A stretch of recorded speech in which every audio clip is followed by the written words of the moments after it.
विद्यार्थियों, कल हमने ततारा वामिरो पाठ का अध्ययन किया। आगे हम इस कथा को बढ़ाने से पहले हम एक बार फिर इस कथा का पुनः दोहरान जहाँ तक हमने पढ़ी उसका करते हैं कि वामिरो लपाती गांव की एक सुंदर युवती थी। ततारा पासा गांव का शक्तिशाली सुंदर युवक था। उसका सुरीला कंठ था, गीत संगीत का जादू बिखेरने वाली थी। यह स्वभाव से नेक, आत्मीयतापूर्ण व्यवहार करने वाला व्यक्ति था। समुद्र तट पर वामिरो से मुलाकात होती है, तत्पश्चात प्रेम होता है। वामिरो की मौन अभिव्यक्ति व मूक समर्पण इसका होता है।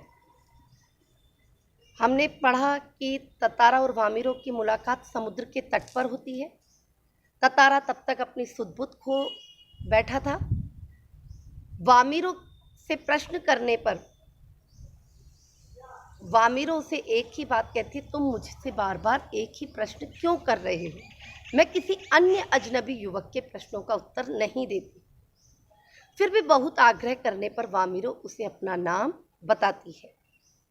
तो आगे हम पेज नंबर 81 से हम यहाँ से पढ़ेंगे। सभी अपनी पुस्तक खोलेंगे और ध्यान से सुनेंगे। नहीं, शायद कभी नहीं, वामिरो ने अन्य मनस्कता पूर्वक कहा। अन्य मनस्कता पूर्वक यानी बेमन से कहा और झटके से लपाती की तरफ बेसुध सी दौड़ी। लपाती किसका नाम है? लपाती उसके गांव का। बेसुध यानी जिसे कोई होश ना हो, दौड़ी। पीछे ततारा के वाक्य गूंज रहे थे, यानी पीछे से ततारा बार बार बोल रहा था, वामिरो, मेरा नाम ततारा है। कल मैं इसी चट्टान पर प्रतीक्षा करूंगा, तुम्हारी बाट जोहूंगा। बाट जोहूंगा अर्थात इंतजार करूंगा या प्रतीक्षा करूंगा, जरूर आना। वामिरो रुकी नहीं, भागती ही गई। ततारा उसे जाते हुए निहारता रहा। निहारता रहा अर्थात देखता रहा। वामिरो घर पहुंचकर भीतर ही भीतर कुछ बेचैनी महसूस करने लगी। यानी जब वह घर पहुंची तो उसे बार बार कुछ व्याकुलता हो रही थी। उसके भीतर ततारा से मुक्त होने की एक झूठी छटपटाहट थी। यानी मुक्त होने की यानी जब वह ततारा से अलग हुई तो वह घर जब पहुंची तब भी उसे वह व्याकुलता बढ़ रही थी, झटपटाहट थी।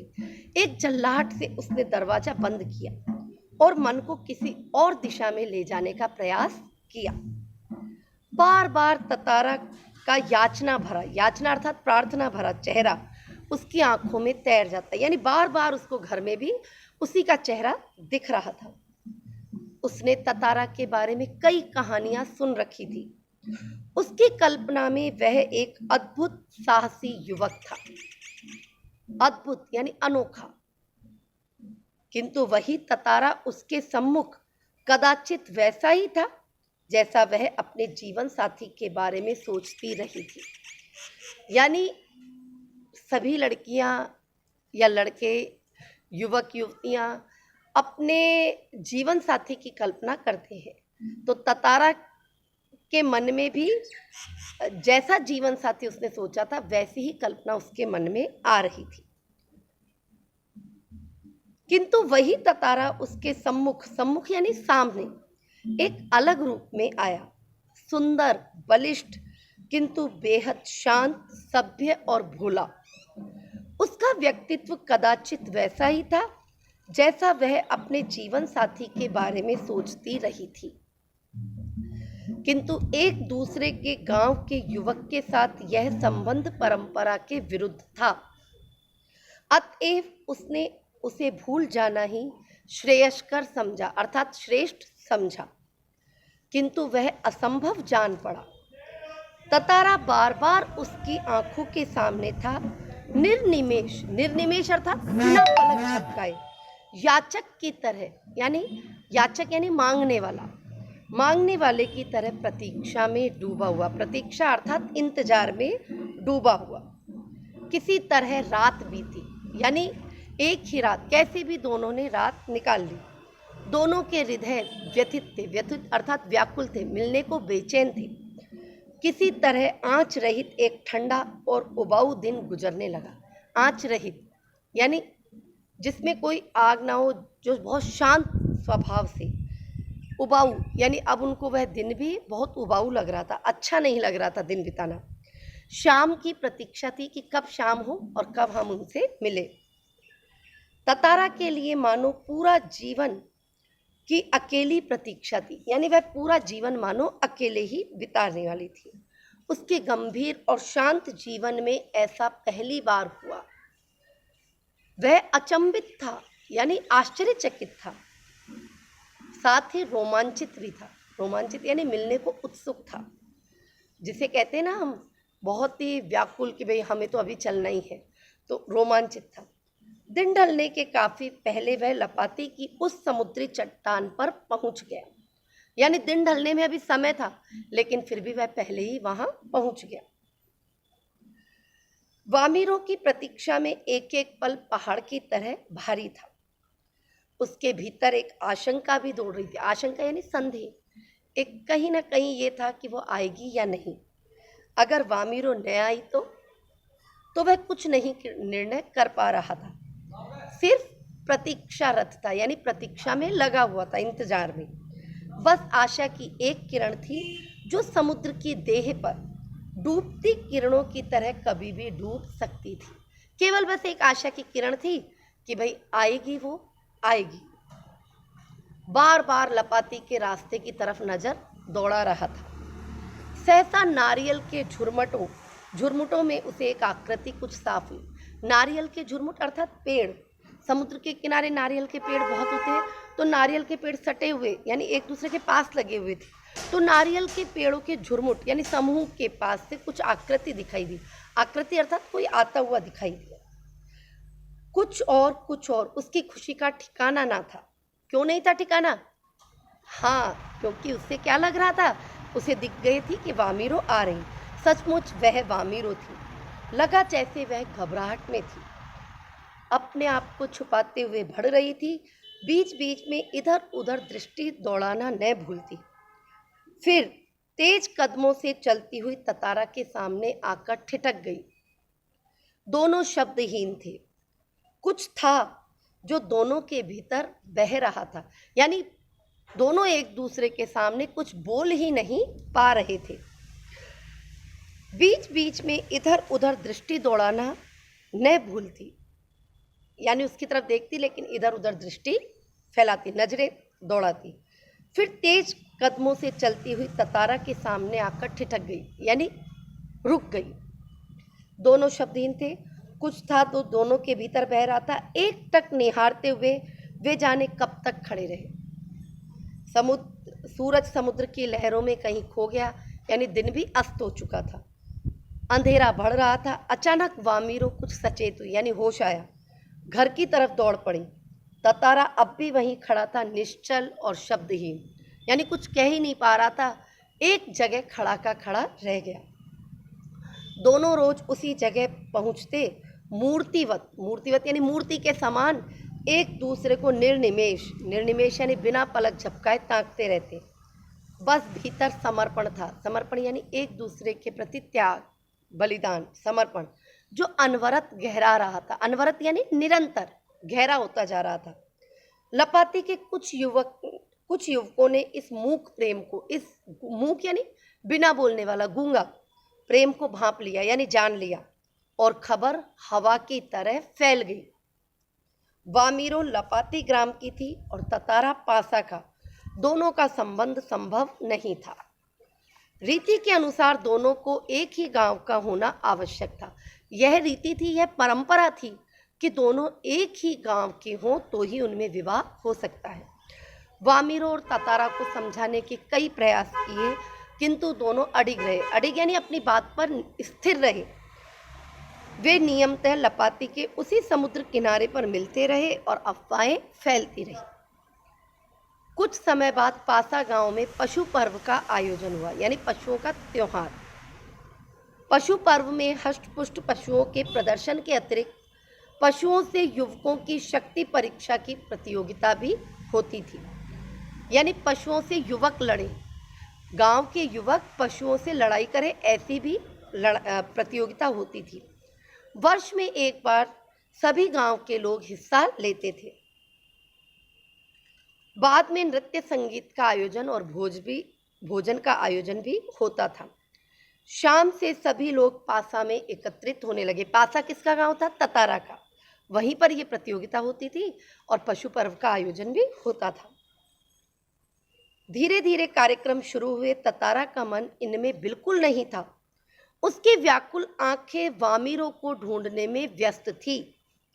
नारियल के झुंड के एक पेड़ के पीछे से उसे कोई झांकता हुआ दिखाई दिया।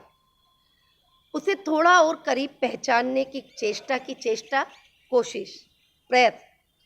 वह वामिरो थी जो भयवश उसके सामने नहीं आ रही थी। उसकी आंखें तरल थी, तरल यानी नम, होठ कांप रहे थे। ततारा को देखते ही वह फूटकर रोने लगी। ततारा विह्वल हो गया, व्याकुल हो गया, परेशान हो गया। उसे कुछ बोलते नहीं बन रहा था। रोने की आवाज लगातार ऊंची होती जा रही थी। ततारा किंग कर्तव्य मूड था। किंग कर्तव्य मूड यानी क्या करे क्या ना करे, ये इस स्थिति में था, तो उसे कहते हैं किंग कर्तव्य मूड।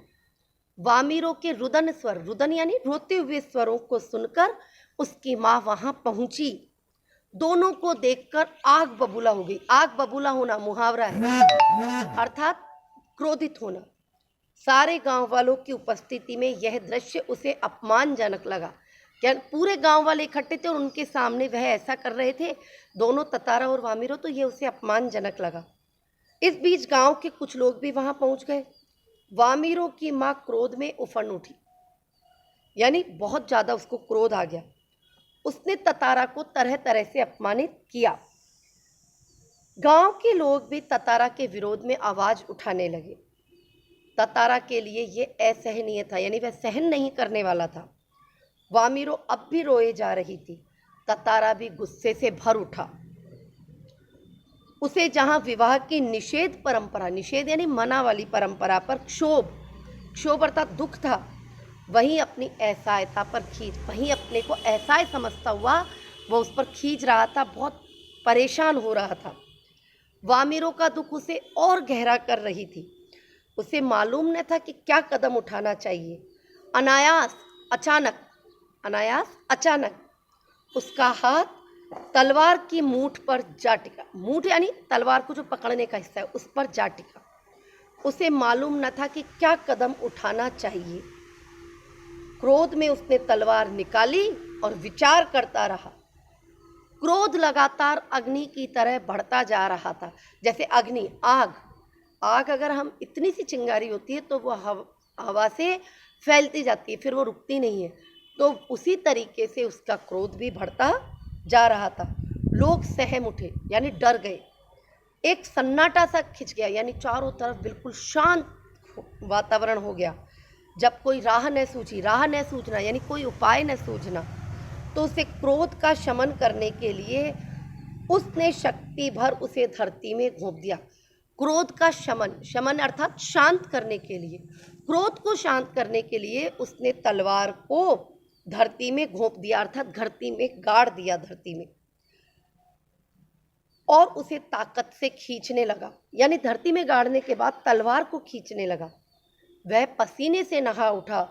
सब अचानक जहां तक लकीर खिंच गई, वह उसे खींचते खींचते दूर तक ले गया और हाँफ उठा और वहां तक ले गया जहां तक खींच सकता था। वहां एक दरार होने लगी, मानो धरती दो टुकड़ों में बंटने लगी हो।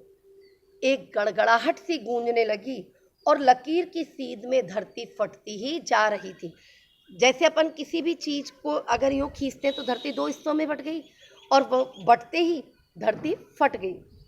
द्वीप के अंतिम सिरे तक ततारा धरती को मानो क्रोध में काटते जा रहा था।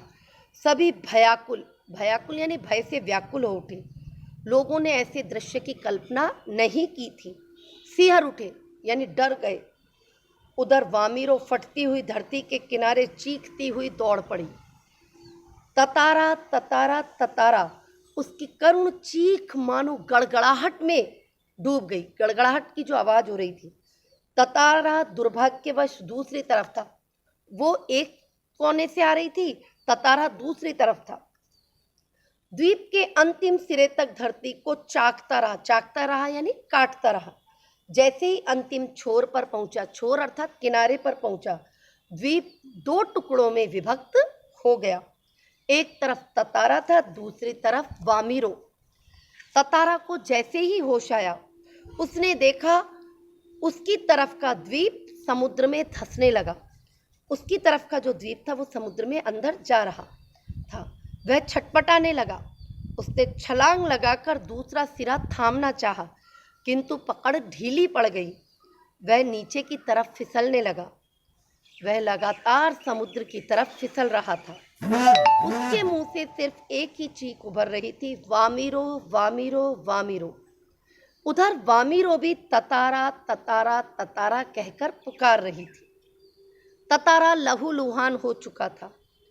लहूलुहान अर्थात खून से, चारों तरफ उसके खून से लथपथ हो गया था।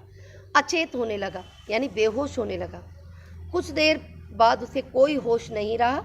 वह कटे हुए द्वीप के अंतिम भूखंड पर पड़ा हुआ था, जो कि दूसरे हिस्से से संयोगवश जुड़ता हुआ बहता हुआ ततारा कहाँ पहुंचा, बाद में उसका क्या हुआ, कोई नहीं जानता। इधर वामीरो पागल हो उठी।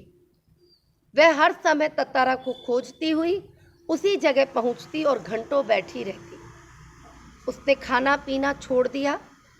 वह परिवार से एक तरह से विलग हो गई। विलग यानी अलग हो गई। लोगों ने उसे ढूंढने की बहुत कोशिश की, किंतु कोई सुराग नहीं मिल पाया। आज न ततारा है न वामीरो, किंतु उनकी यह प्रेम कथा घर घर में सुनाई जाती है। निकोबारियों का मत है कि ततारा की तलवार से कार निकोबार के जो टुकड़े हुए, उसमें दूसरा लिटिल अंडमान है, जो कार निकोबार से आज 96 किलोमीटर दूर स्थित है। निकोबारी इस घटना से के बाद दूसरे गांवों में भी आपसी वैवाहिक संबंध करने लगे। ततारा वामीरो की त्यागमयी मृत्यु शायद इसी सुखद परिवर्तन के लिए थी। देखिए, कोई भी यदि अकल्पनीय घटना होती है तो वो एक परिवर्तन लाती है, और परिवर्तन सुखद ही होता है। ततारा और वामीरो जब तक जीवित रहे तब तक उनका मिलन नहीं हो सका। उस गांव में एक ही गांव के युवक युवतियों का संबंध होता था, अन्य गांव से उनके संबंध नहीं होते थे। लेकिन उनके त्याग, बलिदान और समर्पण के बाद गांवों के लोगों में भी यह समझ आ गई और वह दूसरे गांवों में भी वैवाहिक संबंध स्थापित करने लगे। वामीरो ततारा की याद में बेसुध और विलग हो गई। तभी से जैसे ही ततारा ने जो तलवार से कार निकोबार के जो दो टुकड़े किए, तभी से एक लिटिल अंडमान और एक कार निकोबार, दो द्वीप समूह में यह विभक्त हो गया। तो मैं आशा करती हूँ आपको ये पाठ अच्छी तरह से समझ में आया होगा। कल हम इसके प्रश्नोत्तर पर चर्चा करेंगे। आप पूरे पाठ को ध्यानपूर्वक पढ़ें, कठिन शब्दों के अर्थ समझते हुए पढ़ें, और मुहावरे जो आपके परीक्षा में प्रश्न पत्र में पूछे जाते हैं, तो आप इस पाठ में आए हुए मुहावरों को भी कॉपी में लिखें या उनको नोट करें।